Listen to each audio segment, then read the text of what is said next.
What's ripening YouTube?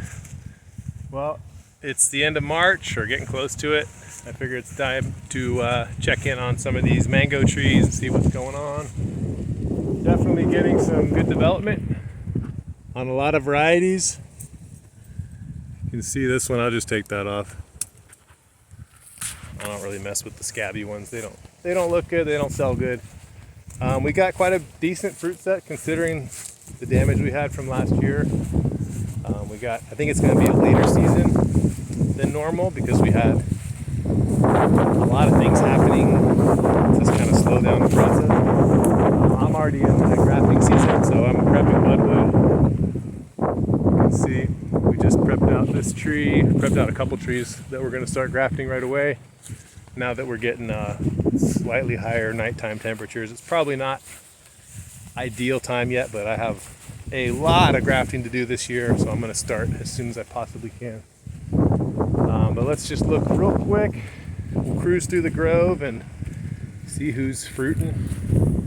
Here's peach cobbler, half the tree missing, half the tree fruiting. This one always fruits heavy. You can see it's holding pretty good.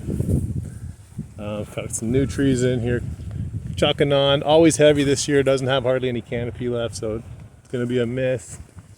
Cotton candy looks like it's going to hold pretty heavy this year. Dwarf Hawaiian's having one of its better years for me that I've seen.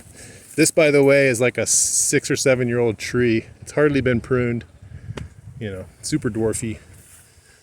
Who else? Namdok Mai's way ahead of schedule. We had a big flower like in the wintertime. So we had a few that are way further along and then some that are just now starting to develop. That's another good, relatively small growing variety. Jahanger's recovering, Orange Sherbet's recovering.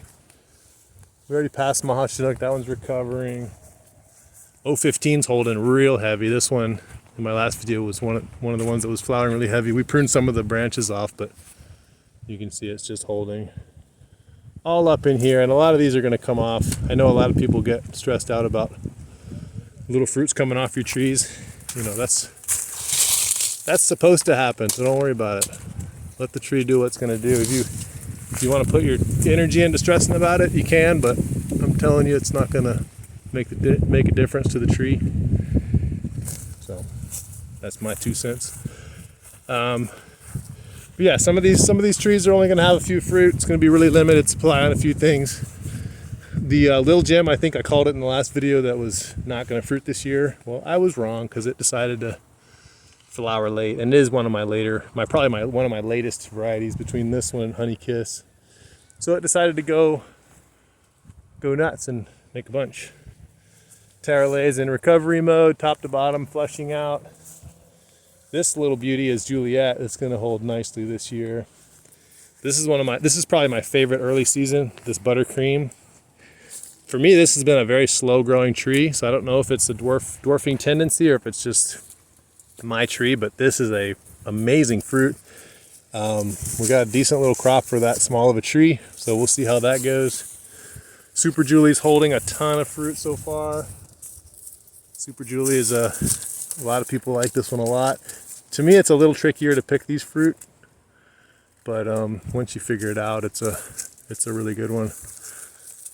Angie's another good earlier season. It's not going to be super early this year. I think a lot of things were held back. We had a cold front right when they would have been doing that flower, so we've got held back a little bit. Malika, Orange Essence are in recovery. This one's Phoenix in recovery. It's got a couple panicles going, not too much. Lemon Zest is full recovery mode. This tree was devastated by the storm. It's coming back. Kathy's holding heavy, which is great because I have Kathy trees in the nursery that are looking really good right now. I'm about to put them up on the website. I got 3-gallon ones of those that are going to go up on the website. Venus holding pretty nice, looking pretty good. Juicy Peach looking good. Edgar doesn't look like it's gonna do anything this year. Got a couple newer trees. Got a couple. This one needs to be top worked. I did a top work on this one. That's my jumbo caser. Or it was Irwin. We just top worked it over to jumbo caser. Ta-da. You can see the pushes on it. Still not a for sure success, but it was looking pretty good. Fairchild's got a bunch of fruit up at the top and a bunch on the other side. That one's looking really nice for this year. Valkyrie's doing really good. Him Cigar holding pretty good for that size of a tree. Seacrest, which is like, you know, it always holds fruit. This one's, you know, nothing's changed. This one's still rocking and rolling.